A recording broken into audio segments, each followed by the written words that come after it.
welcome to worship for this Sunday, the 10:45 service at the Turramurra Uniting Church for Sunday the 18th of October. It's great to have you here, and you may notice that I am still in the chapel, but I have moved up to the back part of the chapel just so that I've got this beautiful stained glass window in the background of me today. This is one of the stained glass windows here at the chapel at Turramurra Uniting Church, but it's of Jesus the Good Shepherd. And as our Bible reading today from Philippians chapter 2 is talking about the nature and the character of Jesus Christ, that idea of Jesus being like a servant, I thought that this imagery of Jesus the Good Shepherd behind us is a wonderful imagery to have for today's service. We always start our traditional worship service here at Turramurra with an introit. An introit is just a very short, usually just one verse of a hymn that helps us focus our hearts and minds on God. And so our introit for today is hymn number 216, the first verse of Rejoice, the Lord is King. Let's join together with the introit.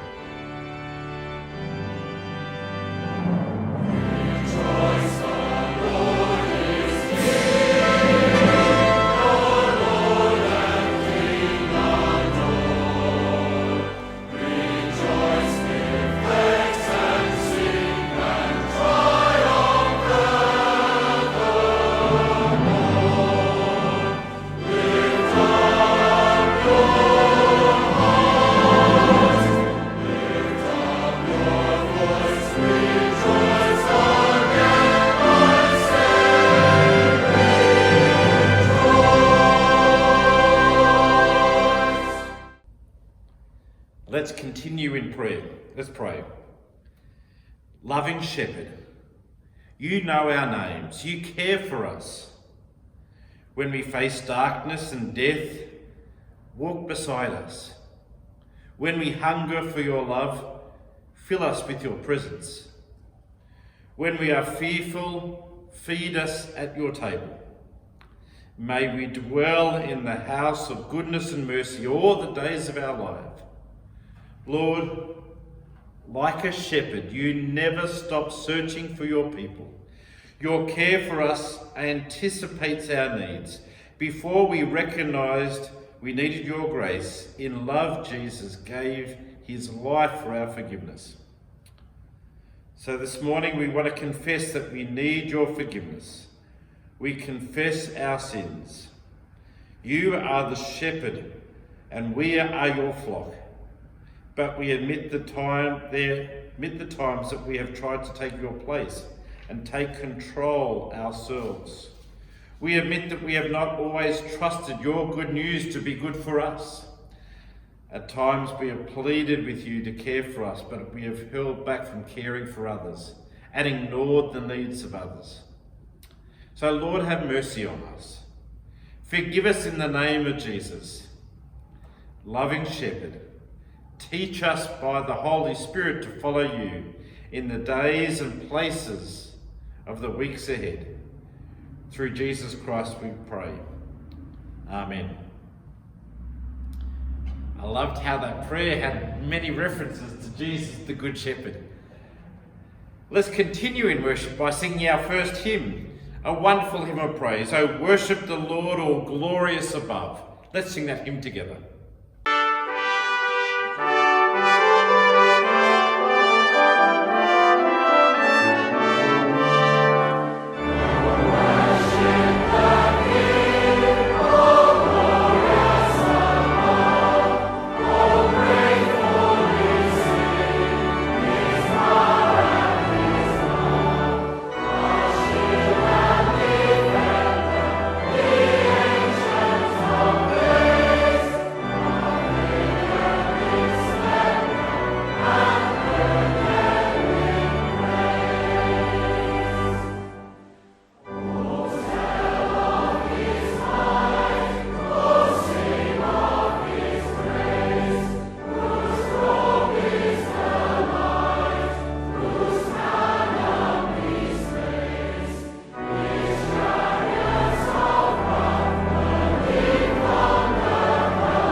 We come now to the passing of the peace, but before I get to that, I've got an announcement for you. Actually, I have two announcements for you.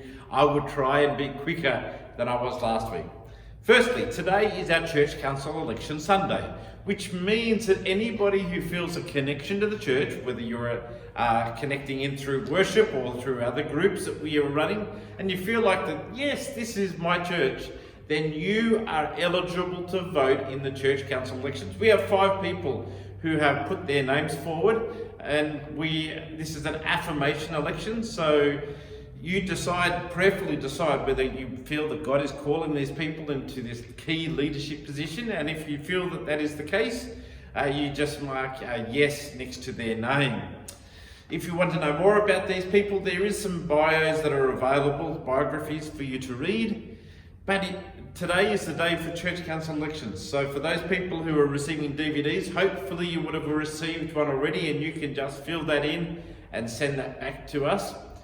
But it's also available online. If you go to this web address, you will find all the information there. Who is nominated, the biographies of those who are nominated, and the link so that you can do your online voting. All you have to do with online voting is you need to give your name, although your name will not be associated with your vote. It's just so that we're checking to make sure people don't vote more than once. And then you'll see the 5 names of the people who are nominated, including people like Wayne and John.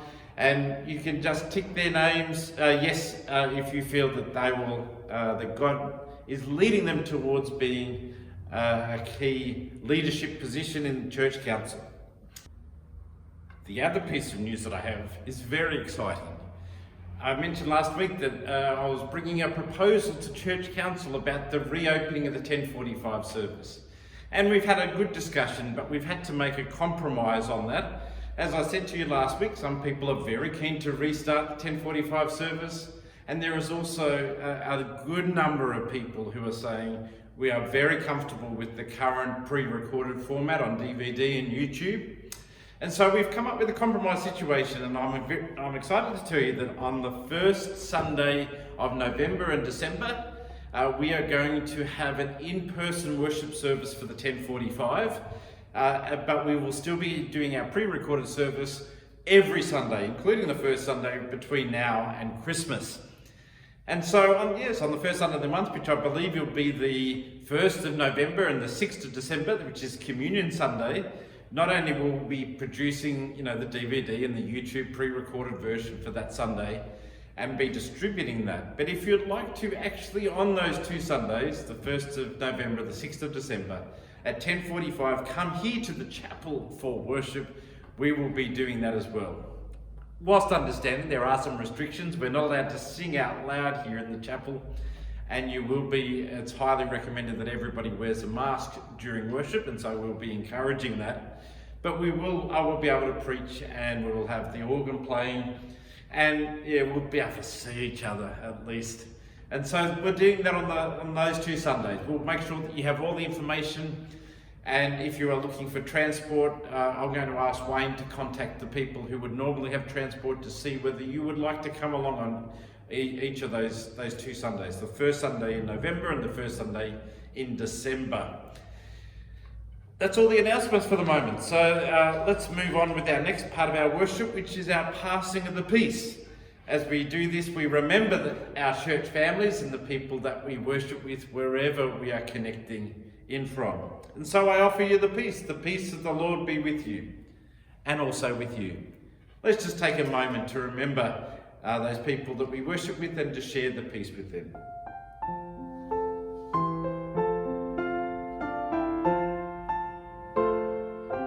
Our responsive psalm for today comes from Psalm 100, verses 1 to 5. I love this psalm. It's a great psalm of praise, but it also talks a little bit about serving the Lord, which is our theme for today, joy in serving. And so I'm going to read the first part of the verse, and when the words come up on the screen, I invite you to say back the words that are in bold. So Psalm 100. Shout for joy to the Lord, all the earth. Serve the Lord with gladness. Come before him with joyful songs. Know that the Lord is God. It is he who made us, and we are his.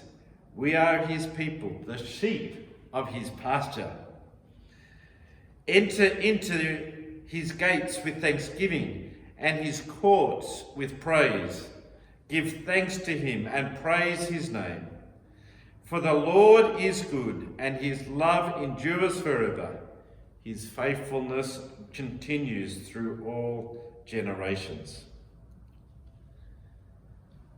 As a way of preparing to hear this amazing Bible reading today from Philippians chapter 2, we're going to sing a song that's actually based upon this Bible passage.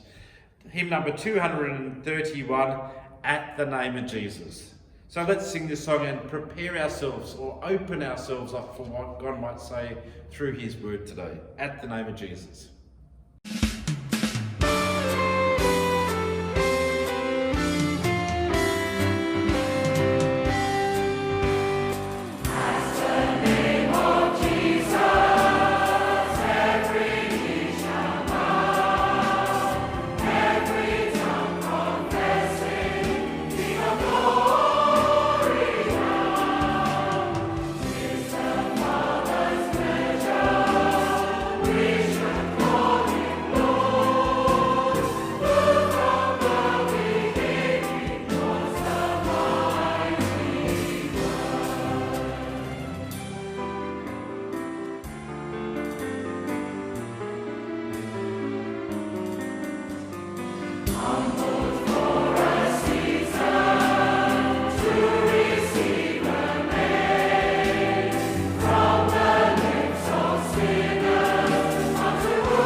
Our Bible reading today, as I said before, comes from the amazing chapter of Philippians chapter 2, and Robin is going to come and bring us our reading for today. So I thank Wayne for organising this, but I particularly thank Robin for reading this passage for us today. Thanks, Robin. From the Epistle to the Philippians, chapter 2, verses 1 to 14, and it is headed, Imitating Christ's Humility. If you have any encouragement from being united with Christ, if any comfort from his love, if any fellowship with the Spirit, if any tenderness and compassion, then make my joy complete by being like-minded, having the same love, being one in spirit and purpose. Do nothing out of selfish ambition or vain conceit, but in humility consider others better than yourselves. Each of you should look not only to your own interests, but also to the interests of others.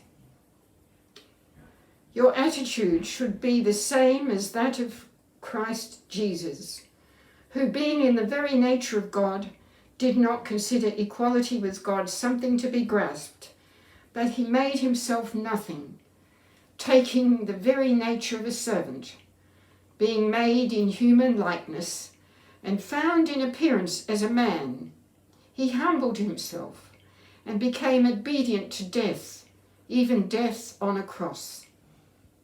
Therefore God exalted him to the highest place and gave him the name that is above every name, that at the name of Jesus every knee should bow in heaven and on earth and under the earth, and every tongue confess that Jesus Christ is Lord, to the glory of God the Father. Therefore, my dear friends, as you have always obeyed, not only in my presence, but now much more in my absence, continue to work out your salvation with fear and trembling. For it is God who works in you to will and to act according to his good purpose. Do everything without complaining or arguing.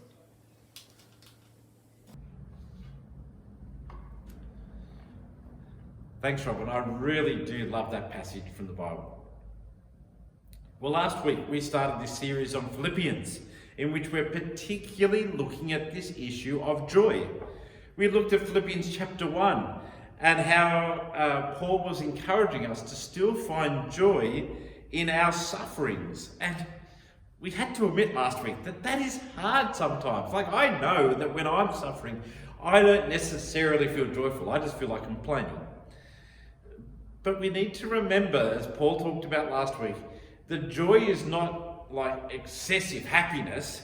Joy is this sense of an inner assurance, the inner security that God is still with us, whatever happens, and that we're going to continue to praise God and trust God, whatever happens.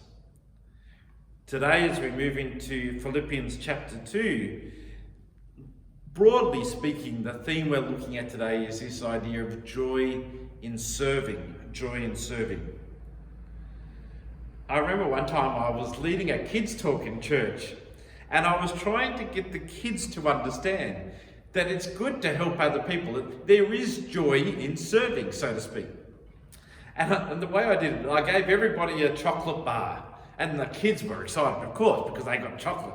I said, don't eat it yet. What I want you to do is to give it away to an adult. Go and find someone in the congregation, give it away and come back. And they did that. And when they came back, I said, how do you feel? Hoping that they would say, oh, we feel great for giving this chocolate away. But they didn't. They just wanted chocolate. They were actually upset that they had to give it away. And I think that it's human nature to want to look after ourselves first. I think that the kids wouldn't have minded giving away chocolate if it meant that they also got a chocolate too. And I think sometimes we don't mind being helpful to other people as long as we're being helpful as well. But if helped as well, but if we just have to serve just because it gives us joy, well, not sure about that. And I guess this was the problem in the church of Philippi that Paul was writing to. Remember last week that I explained that the church in Philippi, Paul, the Apostle Paul, had started the church. They had grown, and they were an excellent church at living out their faith. They were a very generous church. They gave a lot. But by now, when this letter was written, there was some signs of disunity. You see, some people were getting tired of always having to think about other people first. They wanted to think about themselves for a little bit. They didn't mind giving their chocolate to other people, but hey, we want to eat some chocolate too. And they were starting to, well, complain about it. Complain that they had to be so generous. Complain that they had to keep on helping everybody else. And this is the environment that Paul wrote Philippians chapter 2. And they're not the easiest words to implement in our own lives. How do you respond to the words of Philippians 2 that Robin read out for us today? Paul starts this chapter by saying, if they really are the great church that they know and to be, then they should love one another, and they should be one in spirit and in purpose. Listen to verse 3 and 4 when he says, do nothing out of selfish ambition or vain conceit, but in humility consider others better than yourself. Each of you should not only look to your own interests, but also to the interests of others. It's a nice idea, isn't it? Paul's saying, no, think about the people first. But I don't think Paul was acknowledged just how hard that is to do. I go back again, it's not our human nature to put ourselves second and put other people first. We really struggle because it's our human nature to put ourselves first. We're number one. So how do we realistically try and follow these words of Paul? I remember when I was 13, a young teenager, I was a typical teenager. I really did only think of myself. And I would often complain or argue about how unfair life was and how it was unfair that they're getting this and why wasn't I getting this and what about me? It just seemed to be who I was back then. And I remember one time my brother, who was about 3 years older than me, slipped me a piece of paper and when I opened it up, it had a Bible reference on it. Philippians chapter 2, verse 14. The Bible came from the Bible reading we had today. And when I looked it up, it said, as we would have heard in our Bible reading, do everything without complaining or arguing. And my first reaction was, oh no, if it's in the Bible, we have to do it. But then I thought, how do I do that? How do I make sure that I'm not arguing and complaining? Because it seems like such a normal reaction to things. How do I follow through with what Paul is saying? How do I find that joy in serving others, in giving to others, in putting others first? How do we implement these words of Philippians 2 in our lives? Hold on to that because I'm going to sidetrack and tell you another story. And this is a story about my son Matthew. When he was young, quite young, let's say when he was about 4 years old, Matthew was a very practical little boy who loved to help. Well, most of the times he didn't necessarily want to be helpful to his sisters, but he loved to help me, his dad. When we were living up at Yamba, my first church, we lived right next door to the church. And the back door of the church was actually right next to the side gate of where we lived. So it was very easy to walk straight out of our gate and straight into the church. And every time I went across the church, it did not matter what I was going across there for, Matthew would always want to come with me and help.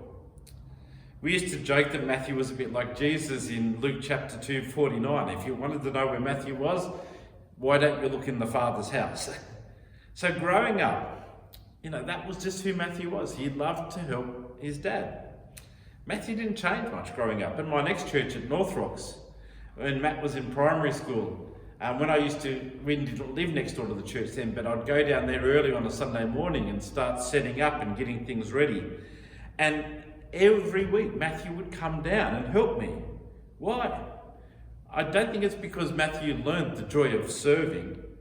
I don't think that was his motivation. I think in Matthew's childlike mind, he just wanted to be with his dad. He just wanted to help his dad. And without being egotistical, maybe Matthew wanted to be like his dad. If we look at Paul's words to do everything without arguing or complaining, and do nothing out of selfish ambition, but consider others better than yourself, and not look out for our own interests, but to the interests of others, honestly, that seems too hard to do. But I think it's possible if we learn the lesson from little Matthew. You see, Paul in verse 5 gives a similar answer. If we want to be like this, then Paul says our attitude should be the same as Christ Jesus. Paul is saying our goal is actually just to be like Jesus. And to tell us what Jesus is like, Paul writes what's basically a hymn or a poem which covers who Jesus is and his attitude towards life. That beautiful poem from Philippians 2. So like in verse 6, Paul writes that Jesus was in the very nature God. You get that? Paul is saying that basically Jesus is the same as God, that Jesus is in his very being God, and yet did not think he needed to claim equality with God. Actually, in verse 7, we read that Jesus was willing to give up his status, his power, his glory, and become nothing. He took on the nature of a servant and became human. This is huge. I remember reading a poem when I was a teenager that went something like this: like Michelangelo painting with numbers, like Einstein enrolling in kindergarten, like Bradman playing cricket with the boys on the beach, Jesus became one of us. See, Jesus gave up everything to become human. It says in verse 8, Jesus humbled himself and became human. Jesus was willing to give up his stature, his glory, his power that was due to him, and instead humbled himself and became human. Why? Because he was just being obedient to his Father. Are there things in your life that you need to humble yourself and be obedient to the Father? Is there things in your life that you know that God wants you to do but you're resisting? Is there people that you need to forgive but it's just too hard? Humbling yourself and being obedient to God is not easy. Just ask Jesus. In verse 8 we read that he humbled himself and was obedient all the way to death, his death on the cross. But the good news is that in response to Jesus' humility and obedience, God exalted him to the highest place and gave him the name above all names, that every knee will bow and every tongue will confess that Jesus Christ is Lord. That is powerful, isn't it? The passage really captures this amazing self-giving person that Jesus was or still is. And Paul writes that we need to be like Jesus. What's the chances of that? I can only speak for me, but there's no way that I'll be ever that good. There's no way that I'll be that self-giving and obedient. I might be a little like Jesus, but I'm not like Jesus. I can't be as good as Jesus. Was Paul being realistic when he said your attitude should be the same as Christ Jesus? No, I don't think it's being unrealistic. You see, that's the goal. That's what we aim for. We know that that's going to take some time, or might be even impossible to do on our own, but that is still our goal. Let me go back to the example of young Matthew helping me down at the church on a Sunday morning. Now, I can honestly say that everything that Matthew did on a Sunday morning when he was helping me set up, well, I could do better. I could do faster. But that wasn't the point. I didn't say to Matthew, don't worry, let me just do it because I'm better and I'm faster at doing all of this. In the same way that Matthew wanted to help me, I wanted Matthew to be there too. I let him help because he's my son and I wanted him to be with me. It was beautiful that he was there helping me. I like spending time with him. And as he helped me, I showed him how to do things and helped him get better. And, well, incidentally, 20 years later, he is so much better than all of this than I am. When it comes to the technical side of setting up, he is far better than I could ever be now. You see, if you want to be better at being like Jesus, we don't have to be worried about being perfect first go. We just have to spend time with Jesus, doing things with Jesus, and that's how we get better at it. Jesus loves to spend time with us, not because we're perfect, but because we're God's children, his brothers and sisters. He wants to spend time with us so he can show us how to do things, and a little bit of his character can rub off on us. And that helps us to be more like him. And then just in the same way that God worked through Jesus to bring glory, God will work through us to bring glory as well. I don't know about you, but when I realise that it's God's ability to work through me is not dependent upon my perfection, but rather on my closeness to Jesus, my relationship with Jesus, well, that actually takes a load off my shoulders. When I realise that it's not what I have to do, all I have to do is to spend time with Jesus. And Jesus will help me become more like him. That's what makes it possible then. When I realise that when I'm helping or serving others or participating in God's mission to the world, that's actually God working through me and working within me, I can't help but smile to realise that I'm actually doing this. Maybe that's what it means to discover the joy in serving, the joy that's to be found in serving others. Amen. We're going to reflect on that by singing another hymn that was very meaningful to me growing up. This is a modern hymn called the Servant King. And this idea of remembering that Jesus, as our Bible reading told us, took on the nature of a servant. And this hymn just reminds us that we are to follow in the same footsteps of Jesus, that we are to serve just like our servant King. So let's sing this hymn together. Hopefully you'll know it or recognise the tune. If not, it's an easy song to sing along with. Let's sing together the modern hymn, The Servant King.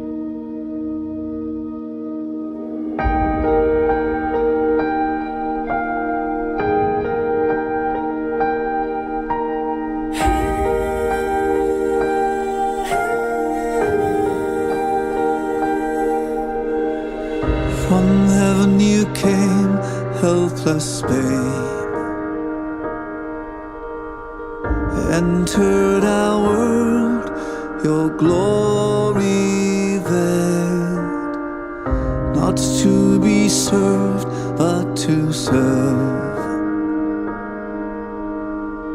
and give your life that we might live. This is our God, the servant King. He calls us now to follow Him, to bring our lives as a daily offering of worship to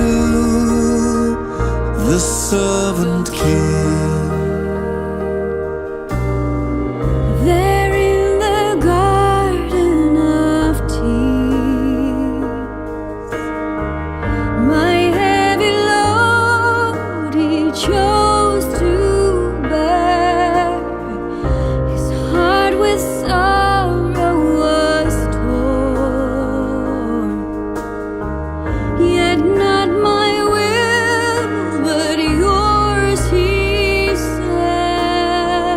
This is our God, the servant King. He calls us now to follow Him, to bring our lives as a daily offering of worship to the servant King. Come see His hands and His feet, the scars that speak of sacrifice, hands that flung stars into space, to cruel nails surrender. This is our God, the servant King. He calls us now to follow Him, to bring our lives as a daily offering of worship to the servant King. So let us learn how to serve, and in our lives enthrone Him, each other's needs to prefer,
enjoyed that hymn. Just before we come to our prayers of intercession, I just want to acknowledge the offerings. People have been giving in different ways, and we are very grateful for that. But not also with their finances, but also with their love and their support and their care. And we want to offer all that up to God and give God thanks. And the way we do that in the 10:45 service is by singing together the doxology. So let's do that as we give thanks for our offering.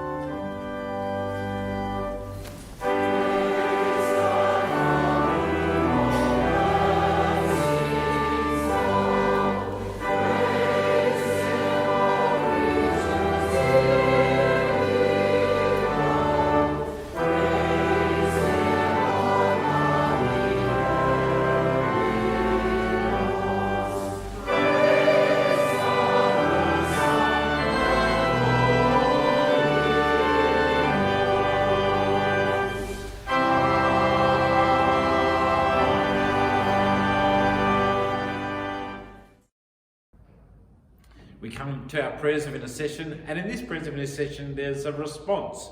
So when I say set our minds on heavenly things, I encourage you to reply, fill us with your joy. The words will be on the screen.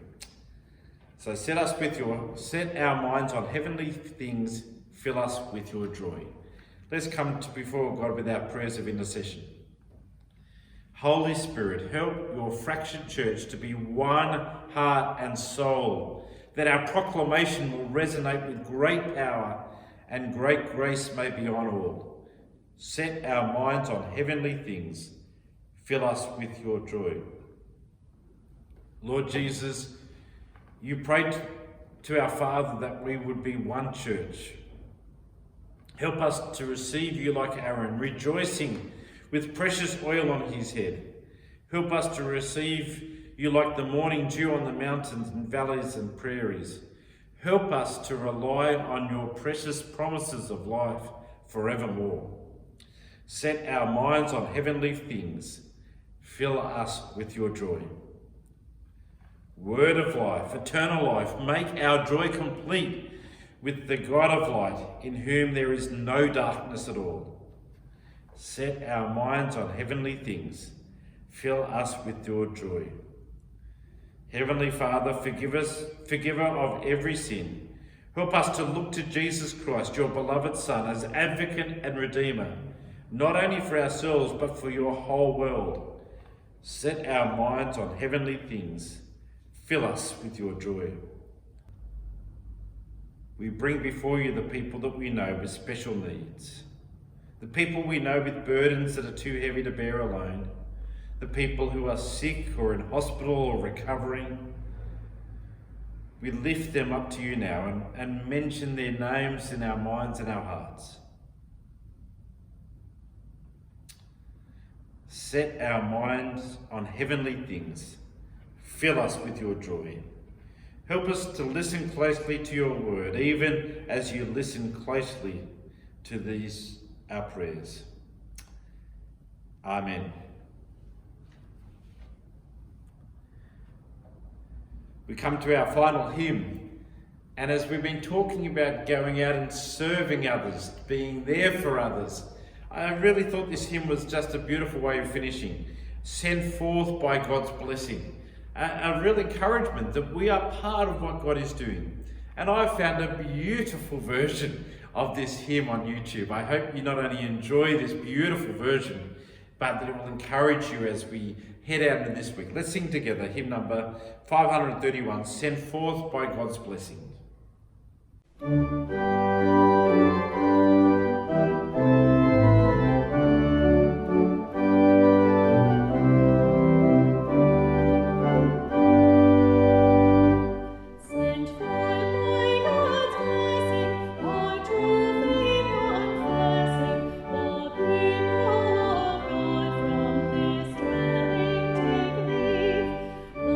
Service is ended, all now we extended.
Well, thanks for joining us this week. It's been great to have you here. Once again, just to remind you that we'll make sure that everyone gets the information that on the first Sunday in November and the first Sunday in December, not only will we be having a pre-recorded DVD and YouTube service available, but we'll also be meeting in person here at the church. But for now, let's finish with a blessing. May the blessing of God in all God's fullness, the Father, the Son, and the Holy Spirit, continue to be with you and with your loved ones now and forever. Amen. Let's sing together our benediction hymn, Now Unto Him. Now unto Him who is able to keep you from falling, and present you faultless before the presence of His glory with exceeding joy. To the only wise God, our Savior, be glory and majesty, dominion and power, both now and forever.